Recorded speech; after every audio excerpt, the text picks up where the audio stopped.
Welcome back to our channel friends. मैं आप सबका अपने चैनल स्टॉक्स फॉर लाइफ पे बहुत स्वागत करता हूँ। Welcome to STFL family. डे फिल्म बस आज है 10 जी हाँ गाइस, आज के दिन में हमें एक बहुत बड़े आउटकम को मिलने की उम्मीद थी और वही हमारे सामने देखने को मिल रहा है। जी हाँ गाइस, भारतीय शेयर बाजार की बात की जाए या फिर विदेशी शेयर बाजार की बात की जाए, प्राइस और स्टॉक को छोड़ के गाइस जो न्यूज़ आती है उसका अपडेट होना बहुत ही इंपॉर्टेंट है। बिकॉज उस न्यूज़ के बदौलत ही हमें समझ में आता है कि मार्केट का ट्रेंड कैसा है, मार्केट में पॉजिटिविटी है या फिर नेगेटिविटी है। तो जी हाँ गाइस, मार्केट में बुल्स और बीयर्स के बीच में हमेशा लड़ाई होती है, लेकिन मेक श्योर गाइस कुछ कुछ ऐसा इवेंट होता है जिसका पता होना आपके लिए बहुत ही महत्वपूर्ण होता है। बिकॉज मार्केट उस पर कड़ी फोकस होता है, करता भी है। तो जी हाँ गाइस, अभी के टाइम में एक बहुत बड़ी अपडेट आ चुकी है। तो जी हाँ गाइस, अगर मार्केट अगर स्टेबल होता है और जो मार्च का हम लोग वेट कर रहे हैं अगर उसमें कुछ गुड न्यूज़ आती है तो जी हाँ गाइस, मार्केट में एक अच्छी खासी रौनक आने की उम्मीद भी है। तो क्या न्यूज़ निकल के आ रही है और जिसका हम लोग सुबह से ही वेट कर रहे थे, तो फटाफट डिस्कस करूंगा अपने ही वे में और कर दूंगा पूरा चीज़ क्रिस्टल क्लियर। बहुत ही कुछ सीखने को मिलेगा। चैनल फर्स्ट टाइम होंगे सब्सक्राइब कर सकते हैं इस तरह क्वालिटी कंटेंट को सबसे पहले एक्सेस करने के लिए। Now without dealing any for time, let's begin. Nifty की बात की जाए तो आज हमें हरियाली ही देखने को मिली। ऐसा नहीं है कि निफ्टी आज के दिन बहुत रॉकेट की उड़ान करा, लेकिन यस दोस्तों, अगर आप देखें आज हमें खुलते ही थोड़ी गिरावट देखने को मिली और 10 बजे के बाद दोस्तों थोड़ी सी स्टेबिलिटी हमें देखने को मिली। और आज मैंने फोकस किया बहुत ही सिलेक्टिव स्टॉक्स में। आज के दिन में हमें तेज़ी देखने को मिली थी, जहाँ बैंक NBFC में ठीक ठाक रैली हमें देखने को मिली। तो जी हाँ गाइस, आज के दिन में निफ्टी ने बहुत सारे जो दूसरे अगर आप स्टॉक को होल्ड करते हैं तो उसको थोड़ा सा आउट परफॉर्म करने की कोशिश की है। आज अगर आप देखें तो 142 पॉइंट के आसपास हमें तेज़ी देखने को मिल रही है और सेंसेक्स भी गाइस आज हमें 500 पॉइंट के अपसाइड ज़रूर दिखा रहा था। जो हमारा की इंडाइसेस हैं बहुत ही महत्वपूर्ण हो जाता है। निफ्टी 50 की बात की जाए तो उसमें हमें आज के दिन में हरियाली देखने को मिली। बट यस दोस्तों, बैंक निफ्टी की बात की जाए उसमें काफ़ी मजबूती होते हुए देखने को मिल रही है। बिकॉज RBI की बात की जाए तो गैस बैंकों को लेके वो काफ़ी एग्रेसिव देखने को मिल रहे हैं। और गैस जो आज की अपडेट है वो बैंक NBFC के बिहाफ में जाते हुए देखने को मिल रही है। तो जी हाँ गैस, मिड कैप की बात की जाए, निफ्टी नेक्स्ट 50 की बात की जाए, सब में आज के दिन में हमें वही ठीक ठाक हरियाली देखने को मिली। तो जी हाँ गैस, आज के दिन में एक बहुत बड़ी अपडेट आ चुकी है, फटाफट उसको डिस्कस कर लेते हैं।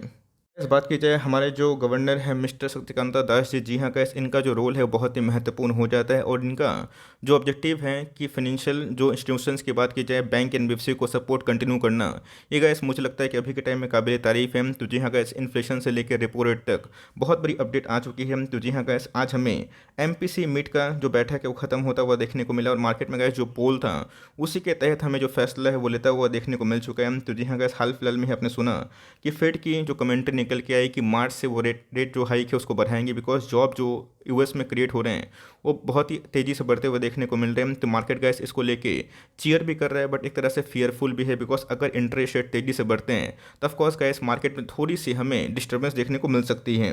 बीच में गैस बहुत लोग का स्पेकुलेशन भी था कि इस MPC जो मीट होने वाला है जिसको हम बोलते हैं मॉनेटरी पॉलिसी कमेटी, उसमें क्या चेंजेस हमें देखने को मिलेंगे। तो जी हाँ गैस, बात की जाए रेपो रेट की या फिर रिवर्स रेपो रेट की, वो हमें अनचेंज होते हुए देखने को मिल चुके हैं। तो जी हाँ गैस, ये अपने आप में ही बहुत ही महत्वपूर्ण आंकड़ा देखने को ज़रूर मिलता है। आपको पता है कि रेपो रेट जो होता है ऑफकोर्स गैस जिस रेट पे ऑफकोर्स जो RBI की बात की जाए वो बैंकों को ब्याज देती है। तो जी हाँ गैस, उसको इस क्वार्टर में हमें अनचेंज होता हुआ देखने को मिल रहा है। जो रेपो रेट की बात की जाए तो जी हाँ गैस 4% के आसपास निकल के आ रहा है। और रिवर्स रेपो रेट क्या होता है, ठीक उसका उल्टा होता है।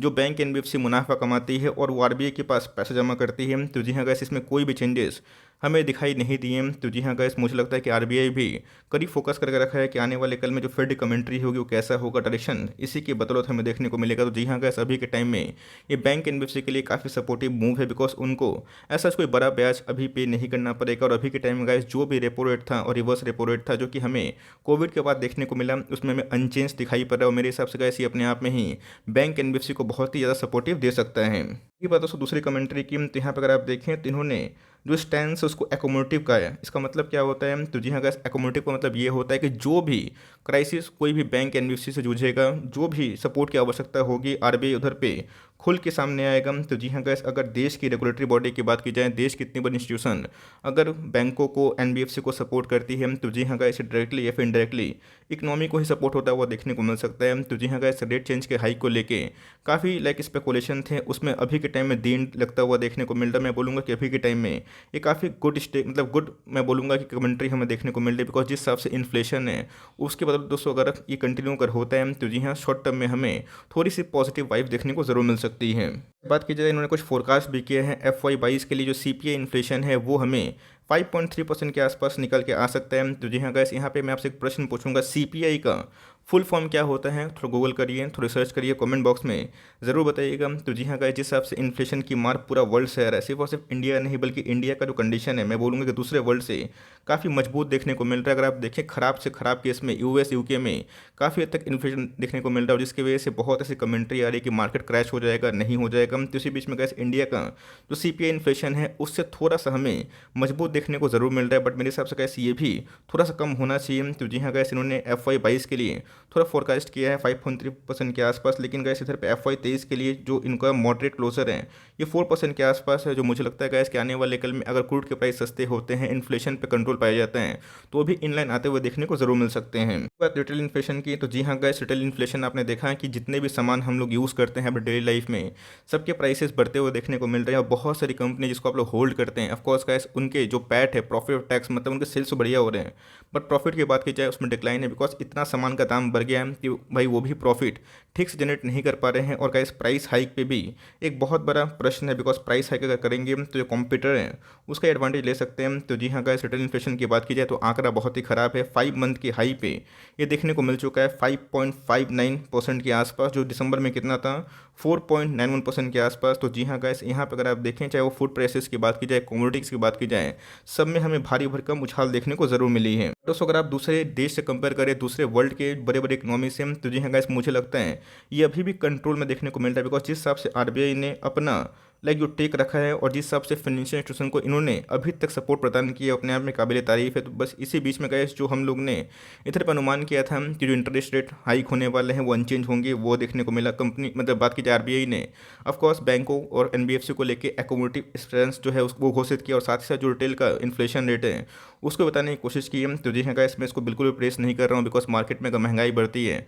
ऑफकोर्स हमारे जेब से पैसे जाते हैं, बट अगर आप दूसरी कंट्री से कंपेयर करें तो ऑफकोर्स गाइस उनकी जो हालत है अभी के टाइम में बहुत ही बद से बदतर होते हुए देखने को ज़रूर मिली है। तो उसको छोड़ के भी और उन्होंने रुपया को जो डिवैल्यू अभी के टाइम में होता हुआ देखने को मिल रहा है, और अभी के टाइम में डॉलर मजबूत हो रहा है, उसको लेके भी कुछ कमेंट्री दी है। बट येस, आपकी पूरी फोकस होनी चाहिए गाइस मार्च में। जी हाँ गाइस, अब के टाइम की बात की जाए तो जो हमारा अंदरूनी मामला था वो खत्म होता हुआ देखने को मिल रहा है। आरबीआई ने साफ बता दिया है कि इस बार की बात की जाए तो ये अनचेंज करेंगे, मतलब कोई भी रेपो रेट में और रिवर्स रेपो रेट में कोई चेंजेस नहीं आएंगे। बट ये सोचो जिस हिसाब से जॉब में रिकवरी आ रही है, पैंडेमिक से हम लोग ठीक ठाक उभर रहे हैं, और जिस हिसाब से गैस इकोनॉमी पटरी पे आ रही है, ऑफकोर्स गैस ये एक बहुत ही पॉजिटिव बात तो है। बट येस, अगर इसका देखें नेगेटिव साइड में, तो जी हाँ गैस, अगर फेड तेज़ी से क्या करेगा, इंटरेस्ट रेट को हाइक करेगा, तो वहाँ पे गैस थोड़ा सा कोहराम मचता हुआ देखने को ज़रूर मिल सकता है। एक ही बात बोलूँगा कि इससे पैनिक मत होइएगा। जो लिक्विडिटी मार्केट में छोड़ी गई थी ये सोच के कि इकोनॉमी बहुत ही पस्त है, बट मेरे हिसाब से गैस इकोनॉमी फिर से लाइन पे आ रही है। अगर आप रिलायंस को देखें, टीसीएस को देखें, इन्फोसिस को देखें, आईसीआईसी बैंक को देखें,